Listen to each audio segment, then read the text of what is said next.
Good evening, distinguished colleagues, ladies and gentlemen. As we know, the Physiological Society of India was established in 1934, 13th July.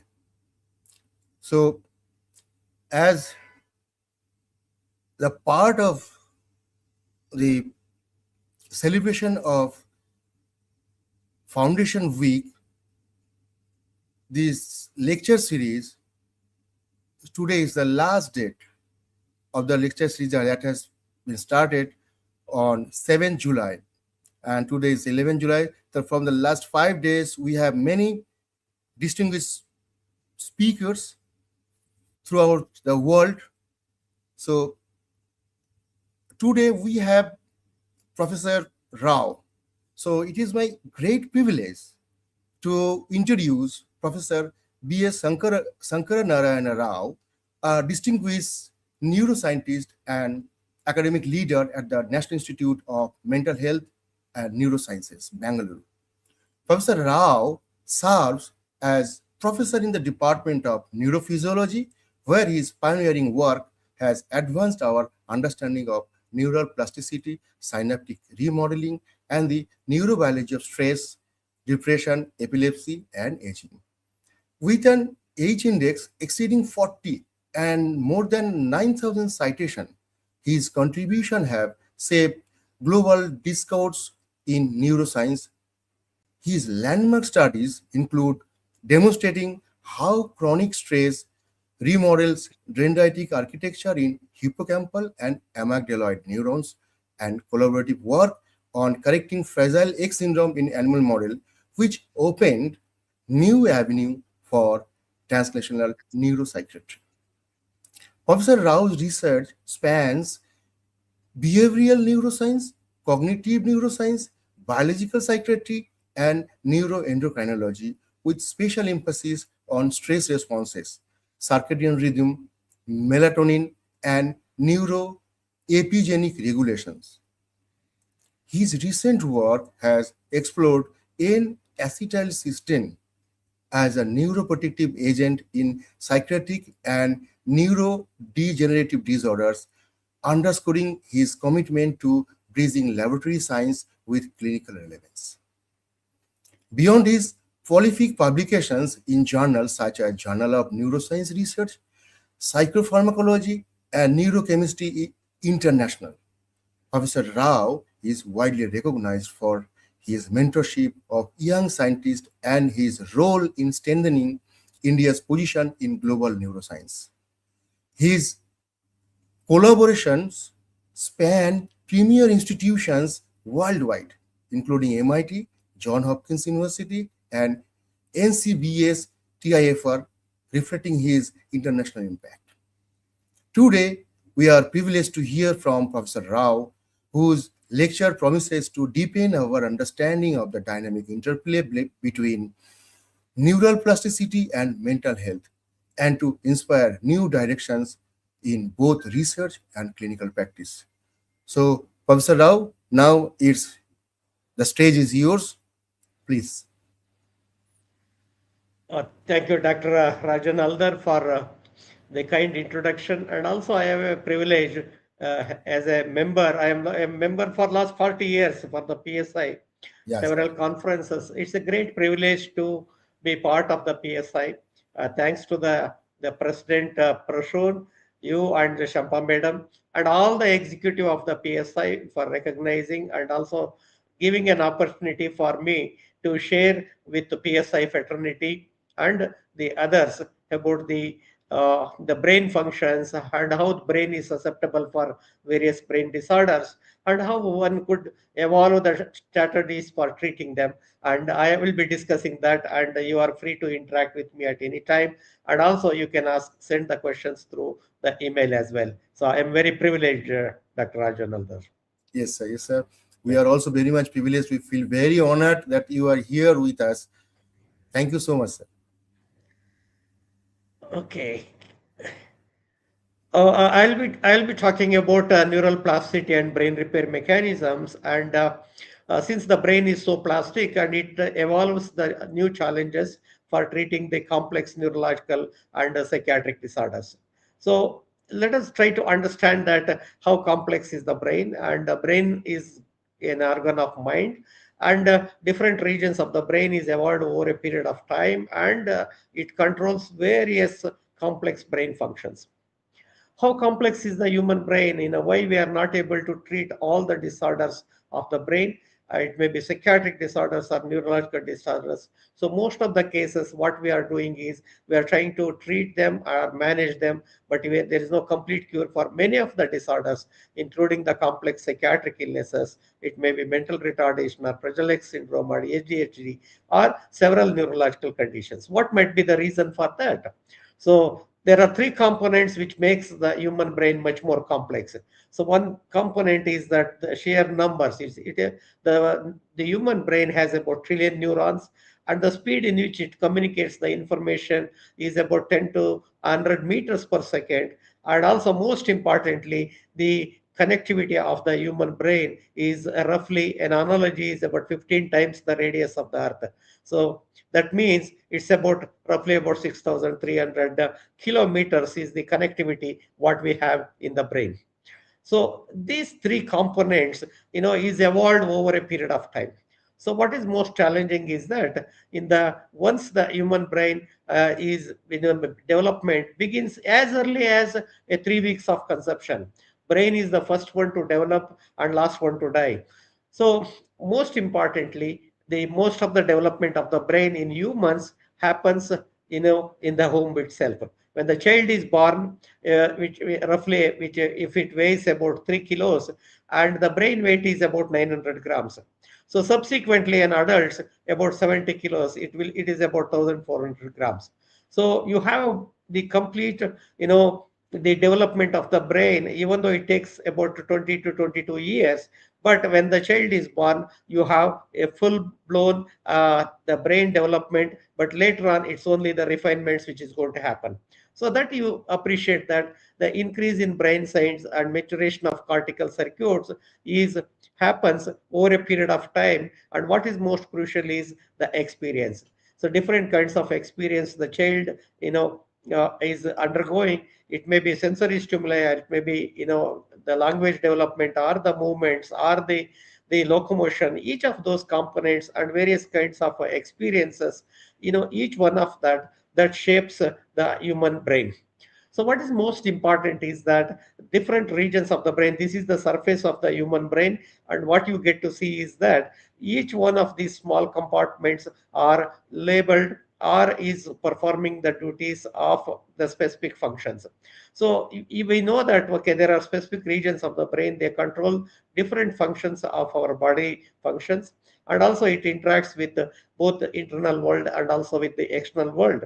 But more importantly, there are several other the brain structures which are hidden below the cerebral cortex, and the maturation of these structures happens based on the different kinds of inputs what we are going to receive over a period of time. So say for example, this is a 4-year-old child, and the you have the more maturity, which is in the dark color, and the red one or the blue one is yet to be developed. And you appreciate here, the brain development is not going to stop, and the brain development is continuing till 20 years, and complete development of the brain with a logical thinking, mathematical calculation, or even the judgments are evolved over a period of time. And this happens by the connectivity and also the different kinds of experiences each one of us we undergo. So most importantly, how does the brain determines or differentiates and functions different kinds of activities at any given point of time? And this is because thanks to the nature has evolved the human brain, and it took several million years, and each one of the small compartments of the brain is designed structurally different. They are different. Say for example, you have a profuse processing which is happening here in the cerebellar neurons, which are responsible for the maintenance of equilibrium, and also the fine tuning our movements as well. And you have the different regions of the brain which has a different kinds of the neurons. They are structurally different, It's not only structurally they are different, even electrophysiologically or physiologically they are different. So each neuron have a different electrical signature. So in the communication in the brain happens by electrical means and also by chemical means. So electrophysiologically, each one of these neurons are fine tuned to process different sets of information, because electrophysiologically and biochemically each one of them are distinctly different. What is more challenging for us is that every moment you have the different electrical properties and also the firing patterns which determines our behavior. Say for example, in the A, this is in the in the morning when we get up, and then later on when we have to prepare and we have to start working, you have the fast firing will happen. At the end, you have repeating bursting. That means there is a rhythmicity which evolves. That means physically you are tired and you have to get into the sleep. This is a thalamic neuron. Many years back, this is in the monkeys. I studied. About 35 to 40 years back. What is most interesting is that it may be unicellular animals to the multicellular animals like humans. You have these primitive nerve cells or fully developed nerve cells, something like this. And what it does, these nerve cells, they receive the information from multiple sources. They integrate that information, they process that information, and then they generate the electrical activity, and the axons, they carry that information and communicate this to the other neurons. So it is essentially the functioning of the nervous system is to receive the information, process the information, and communicates the information and generate the different kinds of behaviors in each one of us. What determines the intelligence of the individual, or the different behaviors which are elicited from each one of us, is the kind of communications at any given point of time is in the different regions of the brain. That is going to determine what is the kind of behavior we are going to elicit, and what is the intellectual component which is embedded with that. Most challenging aspect is that you have the communication between the neurons. Based on that, the if you have more communication in the certain set of neurons, the brain's ability to process that information also facilitated. What is most challenging for us as a neurophysiologist, as a neuroscientist, is that a single neuron, the processed information can be communicated to the multiple neurons at any given point of time. And each one of these neurons, depending on the kind of neurotransmitters they are present, depending on the kind of receptors which are present, they can modulate the behaviors at the multiple levels of neural organization. So, but to understand this complex organization of the brain, and what we do is each one of us, contribute at the different levels. Say, for example, a particular behavior is elicited with the involvement of multiple brain systems, and there is a specific regions of the brain. We call it as the centers, and they have a specific neural connectivity. If you look at each one of those areas, you have a specific neuron cell types, and they communicate with these microcircuits called as synapses, and you have a whole lot of biochemical changes, and these changes can modulate the genes. And you have the top down approach, try to understand a particular behavior or a dysfunction, what is the basis for that, or if you have any genetic abnormalities associated with the specific genes which translates into abnormal behavior in us. So the job of the neuroscientists or the neurophysiologists is try to understand this complex ability of the plasticity which is associated in the brain. And brain is capable of undergoing extensive reorganization or remodeling for both internal as well as external environment, and also in various the disorders of the brain, we are the perturbations, we call it as a neuroplasticity. So if changes which are occurring which is beneficial to the individuals, we call it as a progressive plasticity. And if there is any kind of a degenerative changes or a regressive plasticity which is altering the behavior which is not normal, we call it as regressive plasticity. And this plasticity can be understood at the multiple levels of neural organization. It may be at the biochemical level, or a physiological level, structural level, or it may be at the behavioral level as such. So it becomes extremely important that different regions of the brain, they have a different capability of undergoing these plastic changes, both for the good and also for the bad. So I'm going to give a couple of examples today. certain regions of the brain seems to be highly plastic. The brain structure which is indicated in yellow is called as hippocampus, and the hippocampus is critically involved in the learning as well as the memory, and this structure is highly plastic. This is all the time connecting to the external world, and all the time interacts with the external world. So the hippocampus is highly plastic, but it is also highly susceptible for various brain disorders, including the psychiatric disorders or the neurological disorders. But I'll give a couple of simple examples for you to appreciate and understand how these the brain structures can, say for example, the hippocampus undergoing the different kinds of a plasticity. Even a mild form of a stress for a long period of time, that can have a significant impact, and it can selectively, cause the degeneration of the CA3 cells. Okay, these cells, this is an example where these neurons were stained with the Golgi, and the left one, the A, is the normal control, and this is the one, the individuals who are suppressed with the various kinds of insults, or it may be stressful events for a long period of time. It causes the degeneration of the cells, including the loss of these dendritic arbors. As I told you, these dendrites are the sites for receiving the information. They act like an antenna. The perception of the information or receiving of the information from the multiple sources has been affected in the chronic stressful conditions. What is most interesting is that further, we looked and we studied in great detail what happens to the synaptic connectivity in these neurons, and what we found that the left one is the normal, and the right one, what you get to see is that in the chronic stressful events, the small button-like structures, they are called as dendritic spines, and these are the sites for the communication between one cell to the other cell has been lost, and because of that, the communication within the neurons and across the neurons has been significantly affected. And what that it means. So, being a neurophysiologist, what I do is I look into the specific neural circuitries which are within the hippocampus, and also from the across the hippocampus, how does it get modulated. So we take the live slices of the hippocampus, and this is the hippocampal slice. What you have is within the hippocampus, you have the dentate gyrus, you have the CA3 cells and CA1 cells. Here is the entorhinal cortex. So inputs are received from entorhinal cortex, is connected to the dentate granule cells, and they communicate to the CA3 cells and to the CA1 cells.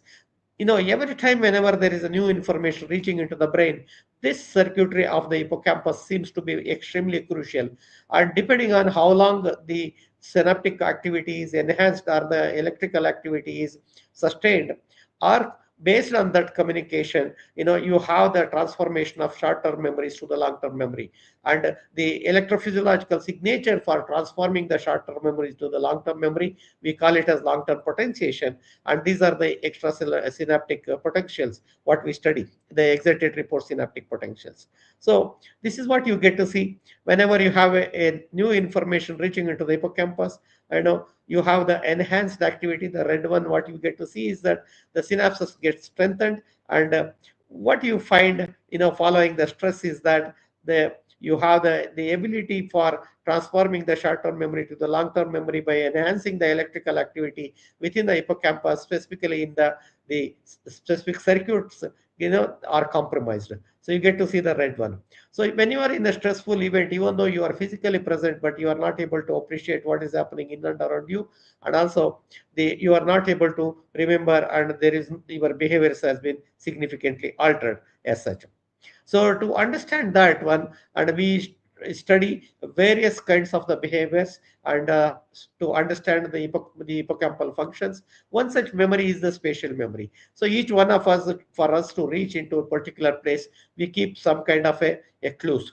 So the cues are extremely important. The spatial, we call it a spatial navigation, and also the spatial orientation. The current what GPS, what you have in your mobile phones or in the Google Maps, it is originated based on the concepts and the processing ability of the hippocampus for us to remember the different places and also the faces. Based on that, the GPS system has been evolved. So we study these behaviors in great detail. Hippocampus is affected or damaged. So these are the movies, and okay, because the volume is very high and it's not able to play. So don't worry about that. So you will have these spatial maps. So this is in the normal animals, and the bottom row is in the stressful one.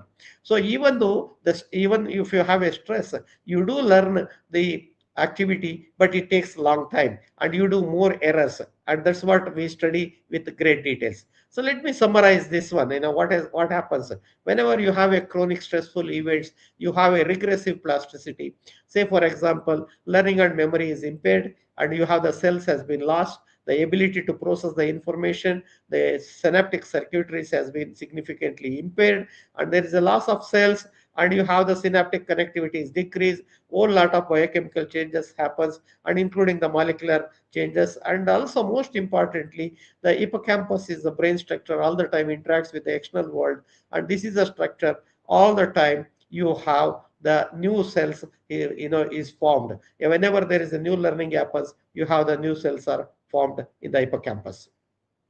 The ability to form the new cells based on the learning gets significantly decreased. So, is it possible to restore or to prevent these stress induced cognitive deficits? So, for that, we use the multiple strategies, including, stimulating the specific regions of the brain. And what I have studied is that, if you could activate the reward regions of the brain, and you have the enhanced activity in the hippocampus, this is what is shown. The left one is the normal. This is following the stimulation, and every time the animal presses a lever, a small amount of current is delivered into the reward regions of the brain. Since it's rewarding the animal love to press the lever and deliver the electrical activity, we call it as a brain stimulating rewarding experience. This kind of an experience, what kind of changes is it possible to prevent any kind of the degenerative changes associated with stress or other neurodegenerative disorders? And I studied that in a great detail. So what you get to see is the left one is the normal control, neurons, A3 cell, and the middle one, you have the loss of these dendritic arbors, and the stress animals every day for 15 minutes for 10 days, if they are subjected with a rewarding stimulation, and it could restore, or there is a regrowth of the dendritic arbors and the synapses and the connections happen, and also which facilitates recovery of the cognitive dysfunctions associated with stressful events.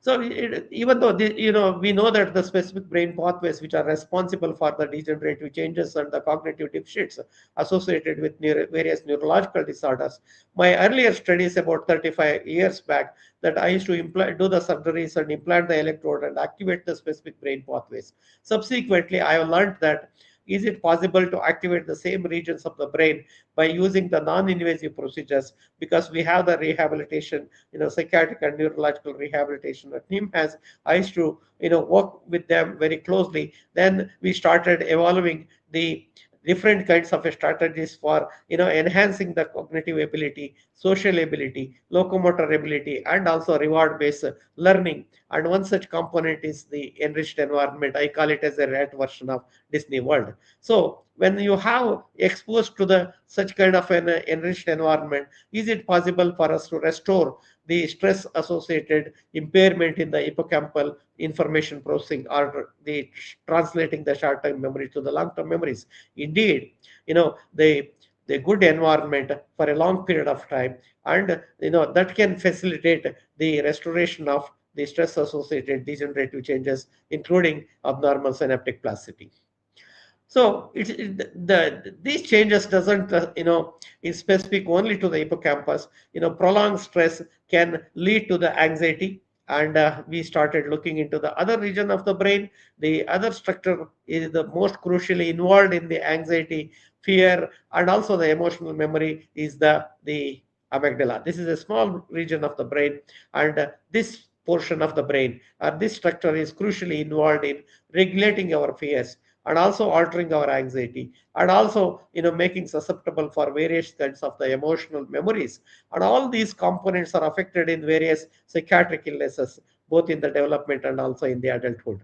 So what we have done is, we found that the hippocampal cells, they undergo degenerative changes following chronic stress, but parallelly you have the amygdala neurons, they fire more, the electrical activity increase, and it causes the anxiety. It can lead into the depression as well.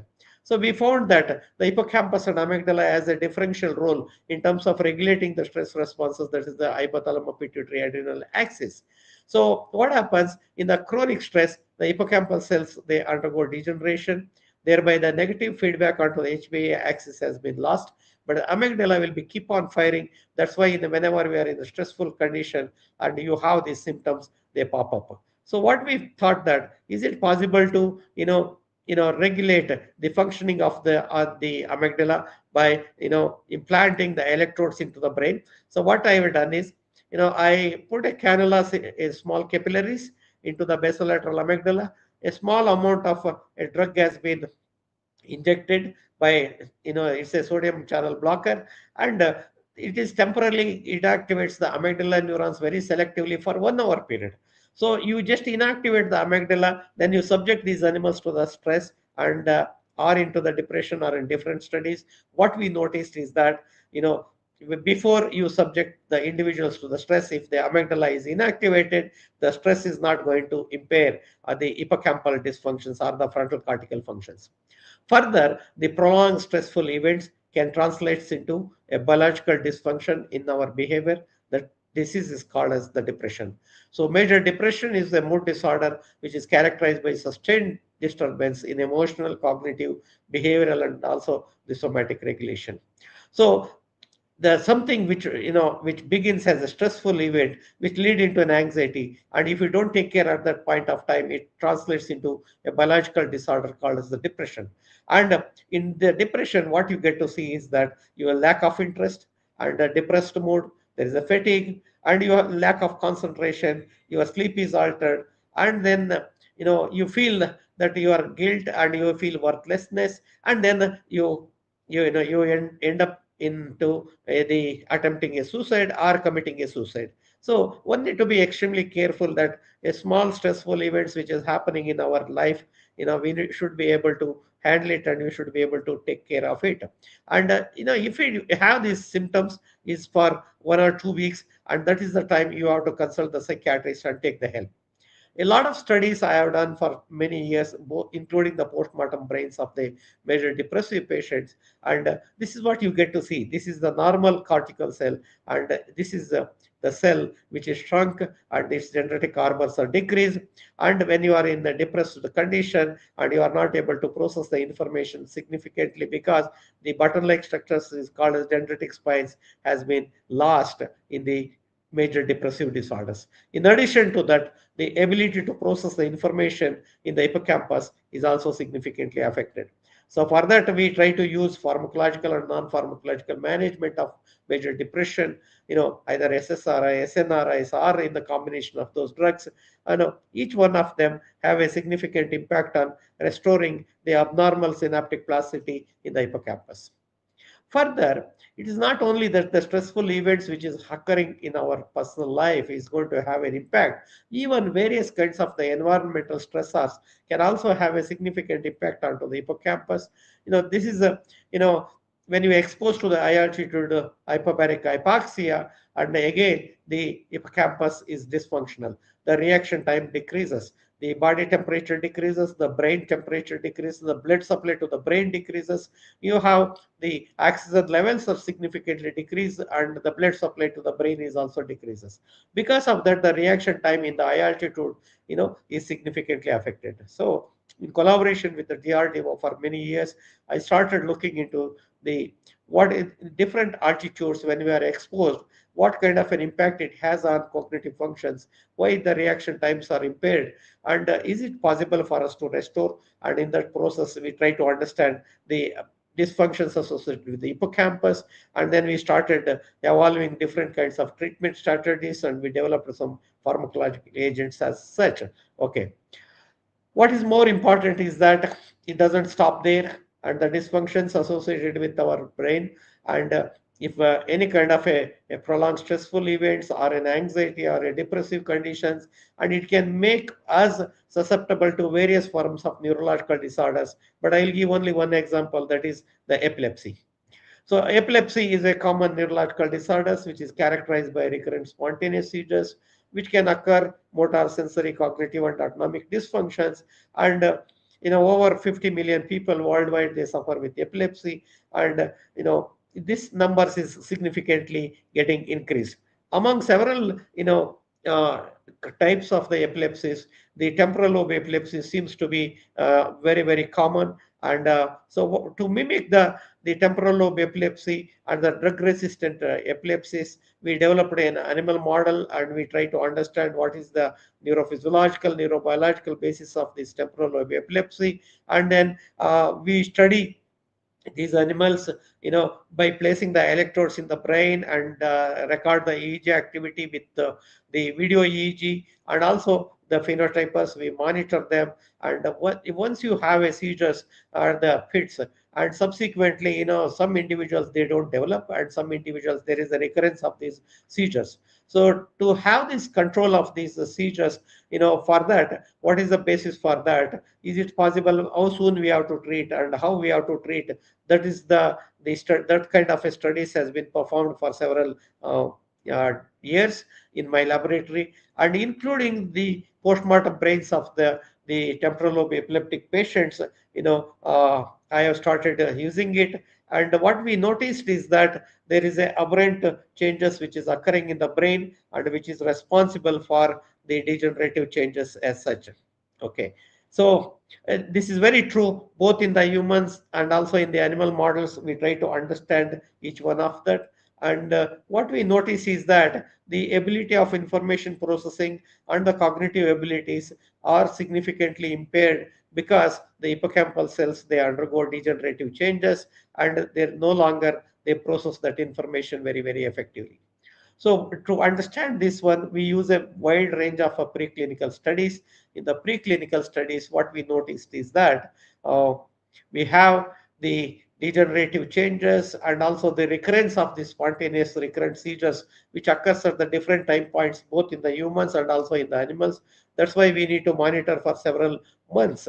So these plastic changes is not going to be restricted only to the hippocampus. Even though I gave few examples of the hippocampus, these plastic changes can occur in the other regions of the brain as well. So it may be in the prefrontal cortical regions, and also in the other regions of the brain. But the the even though plasticity occurs, but the rate of plasticity and the kind of plastic changes which is undergoing is significantly variable from one region of the brain to the other region of the brain. So this is in the medial prefrontal cortex, which is crucially involved in logical thinking, and also the complex cognitive functions which is associated. It can also undergo different kinds of changes. So the Merznick and Kos, they performed several experiments. And what they showed is that based on the utility of the different bodily parts, accordingly, there is a use-dependent remapping and rewiring of the brain areas occur. So we call it as a sensory homunculus. Based on the sensations which are received from the different parts of our body, which reaches us into the brain. And the another component is that the commands which are originated from brain, which is reaching into the different parts, there is a bidirectional regulation which occurs. Both of these events we can have a significant impact on the remapping and rewiring of the brain circuitries in both normal and in healthy condition, and also in the disease conditions. That's what we do a lot of imaging, and we try to understand electrophysiological changes and also structural changes, since we have a wonderful the scanning facilities. So all these plasticities, it's not only in the healthy conditions we need to understand. We started looking into the plasticity, abnormal plasticity associated with the different conditions, including the mental retardation or the autism and other conditions as well. And then we started looking into preclinical models, and we started developing the various mouse models, and then we developed various kinds of the drugs as well. Okay, so in addition to that, we get to see a lot of the genetic abnormalities associated with the uh, the brain dysfunctions. It may be the Down syndrome, and we have a lot of patients, we get to see them, and we try to understand that. And you have the developmental dysfunctions like hydrocephalus, you have an excessive secretion of the cerebrospinal fluid, and we get to see a lot of patients because the brain development is significantly impaired in these conditions. So that we, as early as possible, we need to identify, perform the surgery, and we have to look at it. And then we also have the microcephaly, and it is because of the several viral infections, but it's not much in the Indian population, but it is very much there, even in the African countries. Development of the brain itself is affected, and they have a smaller brain, and even the sulci and gyri is also affected in these individuals. And very interestingly, even various kinds of the environmental toxins will have a significant impact onto the development of the brain and the brain functions. And you might be heard of the pesticides like the endosulfan, which was used so abundantly in the cashew plantation in the Western Ghats. And we found that, okay, the children, they are mentally retarded, and their development is affected, their movements are compromised. And many years back, and it's about almost about 15 years back, and we visited that place, and then we informed the central government to ban the endosulfan usage, because it has a significant impact onto the development. So the excessive endosulfan which they have sprayed in the Western Ghats for the cashew plantations, what you get to see is that this is the right one, and you have the cerebellum is not developed at all. And by invariably, these children, they have the cognitive impairment, they have the social impact, there is emotional impact, and they cannot stand and they cannot walk, and they die as early as 18 years or so. So different kinds of the environmental toxins can have a significant impact on us. Now, many times, whenever I go to the schools and colleges, when I talk to the people, they ask these questions. Either, do you have any basis for, the yoga and meditation? Does it has any impact onto the brain and behavior, or the brain plasticity? And a whole lot of studies has been performed, and by electrophysiological changes. Now we have identified that even with the MRS, you know, we could identify that a specific neurotransmitters are released, whenever based on the specific yogic practices. And more importantly, different kinds of yogic practices, it may be dhyana or meditation or the various kind of spiritual the activities, each one of them are engaged. We notice that, when you image the brain, and certain regions of the brain are, which is undergoing degeneration normally, and those regions are seems to be healthy, and overall thickness of those cortical areas are, much higher, and their decline of the cognition, age associated cognition, is also, minimized with them.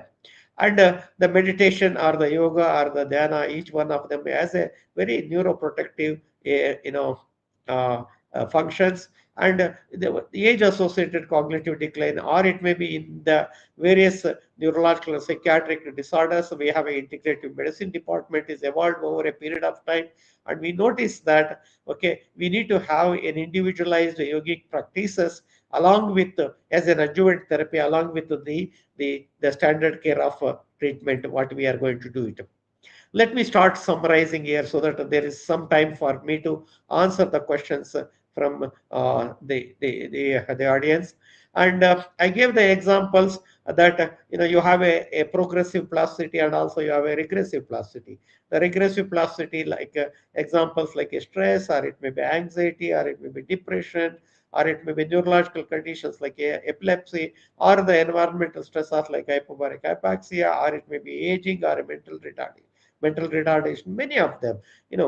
I've been studying this in both in the humans and also in the preclinical studies using the laboratory animals as such.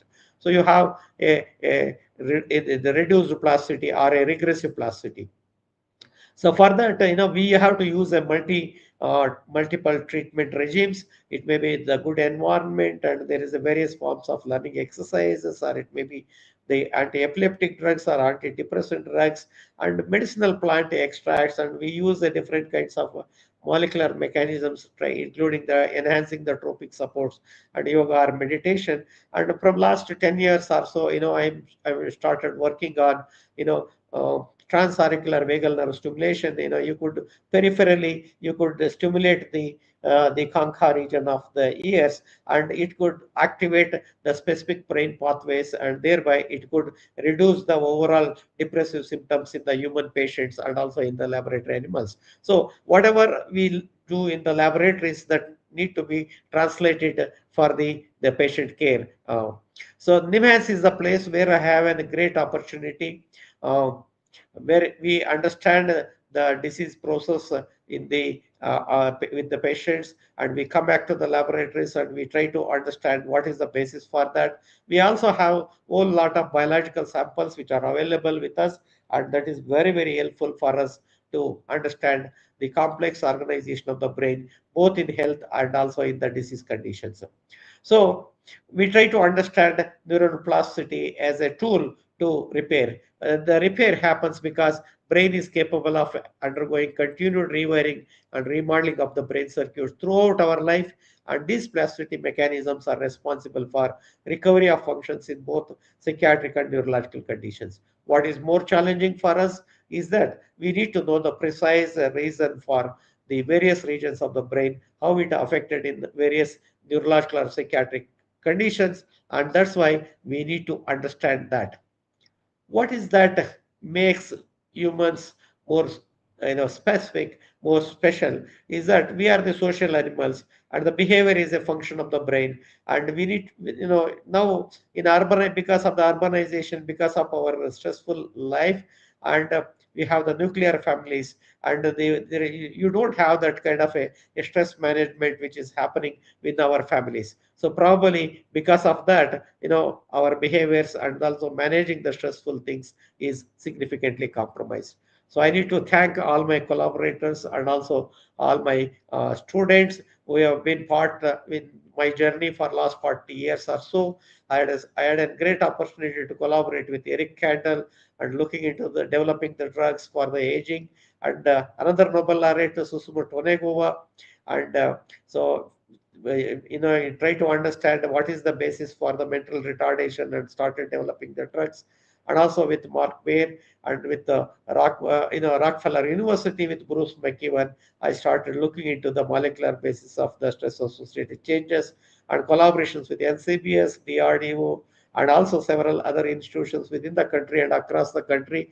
And I have been generously funded from various funding agencies across India and abroad. So thank you very much for your patience listening to me. And this is only a summary. I just gave it for you to understand that, okay, how even though the brain is complex, but there are possibilities for us to correct, and if you know how to correct it. So that's what we are doing at NIMHANS. And anybody has any questions or any help is required from my end, I'll be very happy to do that.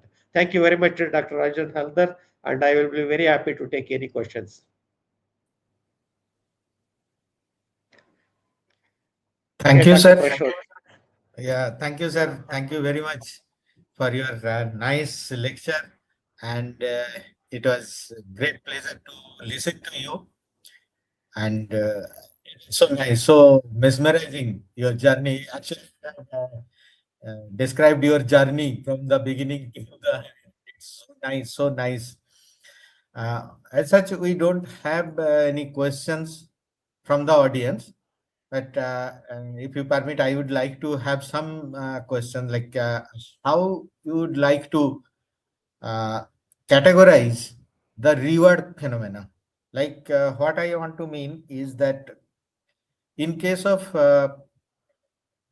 which type of degenerating or which type of stress will have a specific, like do we need a specificity in reward phenomenon? Means any reward will may not work. That's what, will it be like a one pill for all, one reward factor will be good for all, or is there any specificity in reward phenomena? Oh, no, no, actually, in fact, I will tell you. So initially, I was working with monkeys. my research career began with monkeys. At that point of time, I was mapping the different reward regions of the brain in monkeys so that it was helpful for us to understand the treatment and therapy for the drug addiction. So then I started looking into the different brain pathways. So if you have, say for example, a mild form of a physical stress, the, or it may be an inescapable stress, it may be social stress or an unpredictable stress, wide range of stressful events occur in each one of our life, and we should know that okay, how we have to come out of it. What is most challenging is that it's not necessary that we have to activate all the reward pathways, but very interestingly, what is pleasurable experiences, you feel that when I can come out of this stressful event, if I do this act. But many times it so happens, it's like in our families also, it's like a give and take. There is a compromise happens, and also there is a judicial thing. Even though I was activating multiple regions of the brain, let me tell you that, So I initially the ventral tegmental region, dopaminergic pathways. Then I started looking into the median forebrain bundle. The current research, of my students, is about activating the lateral hypothalamus and median forebrain bundle. You have a noradrenergic, you have dopaminergic, you have serotonergic, and also the cholinergic one. So currently, I'm looking into the neurosteroids. They play a crucial role in terms of maintaining the normal activity of the brain. So you based on the different kinds of the dysfunctions associated with stressful events, you should know that which brain pathways can be activated. It's not there is no unified hypothesis that you have to activate the all reward regions of the brain. That is where we have to take a judicial decision on that, sir. Yeah, that's what it's like a maybe drug specificity type. We may have a reward specificity for the specific patients. That is the reason, So, even with the yoga and meditation, each one of these patients, what we do is, what they like, and accordingly we fine tune that one in addition to the standard care of treatment, including the pharmacological management. So that is what is extremely important. And we need to understand what is the likes and dislikes of the individuals. Accordingly, we have to evolve the treatment strategies, which is always challenging for us. yeah, that's a big one. And another point I would like to just an query from my side, that how the how long the stress can cause a change, like anatomical or functional change. Is there any threshold duration or threshold stress? Because I feel for some patients or some individual, one stress is like okay, it is a passing stress. The same phenomena, same social behavior will be very discouraging or very distress for someone else. So is there any specific way to identify that okay, someone is vulnerable, or someone is okay, withstandable, with can withstand this type of things? Oh, in fact, both in the human cases and also in the preclinical studies in the laboratory animals, I've used about 8 different kinds of stressors. So some of them are psychosocial stress, some of them are unpredictable stress, some of them are physical stress, some of them are financial stress, some of them, they have the wide range of the domestic violence, each one of those different components. But many of us, we are resilient. Actually, the mild form of a stress is always helpful for us. It is the preparedness for the body and the brain for facing the eventuality of the stressful events in our life. But if it is happening every day, and if it is for a long period, and these people cannot come out of the stress, we call it as a unpredictable stress, inescapable stress, stressful events, that causes the damage. Otherwise, the mild form of the stress is always useful for us. So Okay, okay, one so need to it's like discriminate a them. And also, each individuals are vulnerable. So say, for example, the stress management, it happens in the family, let me tell you, or in our life, our good friends and the peers are the good students, in the classrooms. They are the people, they manage all those anxiety and the stressful events better. But it's so happening now, when the children, when they go back home, you don't have that kind of the grandparents or the stress management systems there. Now everything is, looked into materialistic view, and that will have a huge impact on that. The ability for them to cope up with the stress is significantly decreased in the current generation. So we can, we never felt that, okay, even if we have some difficulties, we survived. We have been surviving and we have been working and we manage our life, and there is a work life balance which we do it. But unfortunately, the current generation people, the threshold has been decreased, and they are more vulnerable. That is where we need to really take care of them. Yeah, that's what our experience also goes that way only. Yes, Our even students are. even in our labs or in our the hospital setup or in our workplaces, we have these difficulties. Each one of them, they have a different ways. I mean, current generation students, they are more vulnerable actually. So in fact, handling the students is more challenging these days compared to when we were students. The things have changed. Things have changed. Maybe our teachers will be better person to tell us. Another one, sir, we have a question from Dr. Lavanya Mandal. Yes. This is the questions. Can meditation act prophylactically to combat stress? No, actually, different kinds of our day-to-day life, including the yoga, meditation, dhyana, spirituality, puja, each one of them, they are the stress busters, let me tell you. So that means different kinds of the stressful events are the preparedness and the resilience is developed over a period of time.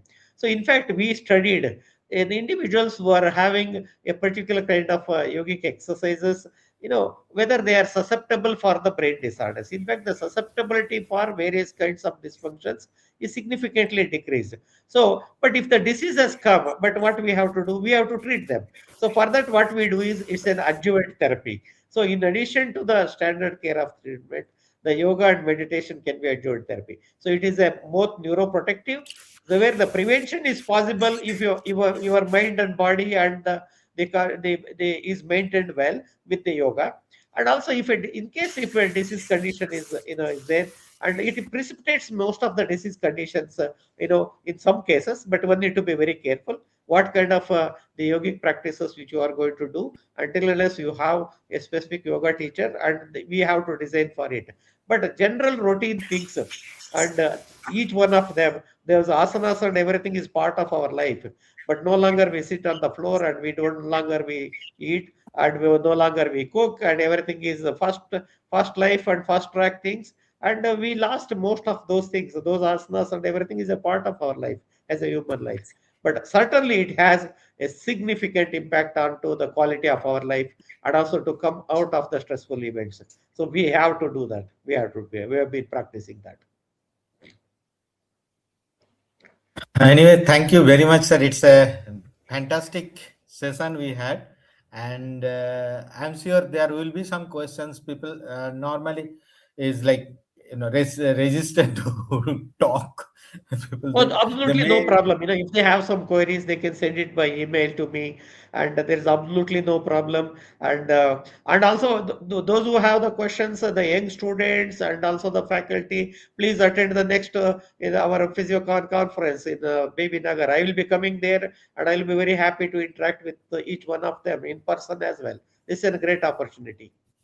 Yes, sir. Yes, sir. That will be fantastic. That's a really good gesture from your side, and you reminded me also. So I would like all the audience to attend that, and side by side they can have the benefit of meeting you Yes, and yes, certainly, certainly getting. we can be part of it, sir. We are very happy. Yeah. So I think we don't have any more questions, and we'll close the session, sir. Thank you very much for this opportunity and this live session, and we'll look forward to have more sessions with you. And Thank you, sir. that's all. Thank you. Thank you very much, Thank you. Prashun, sir. And also, I want to thank all the PSI fraternity. And we have been associated with PSI for so many years. And our community is not very big, but we need to interact with each other, and we need to have the collaborations with each other. You might have seen my acknowledgement slide, and Yes, yes, I sir. had more than 150 people. They worked with me as the students or the projects and the collaborations, and that's a great opportunity. I got it, and I learned from everybody. So thank you very much for this opportunity, for sharing this brief note about the brain disorders. It's a great opportunity for me also, and I'm very sure that this was educative. All the talks were extremely educative, and I want to thank you, Prashant sir, for having this. It's very meaningful. The program. Let me tell you that. Thank you very Thank you, much. sir. Thank you Thank you very very much. much. Thank And you, sir. I would like to thank all our audience also. Few are there online, but they didn't have any query. That's okay. So thank you, sir. And this is how we are ending this Foundation Week series of lectures.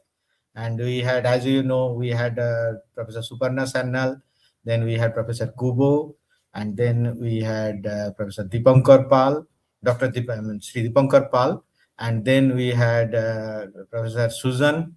And thank you very much. You also joined us, and it was a good one and good opportunity for me.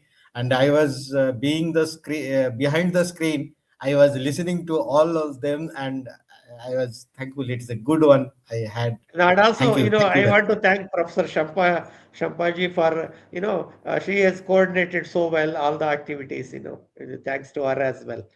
Okay. Thank you, Prashant sir. much. Thank you. Thank you. Thank you. And I also wish to thank all the members of our team for organizing this. And it was a great, this year we only started, and we are planning to continue this in the next year also. So thank you, sir. We are ending the Thank you, session. sir. Thank you. Thank you very much, sir. Thank you, sir.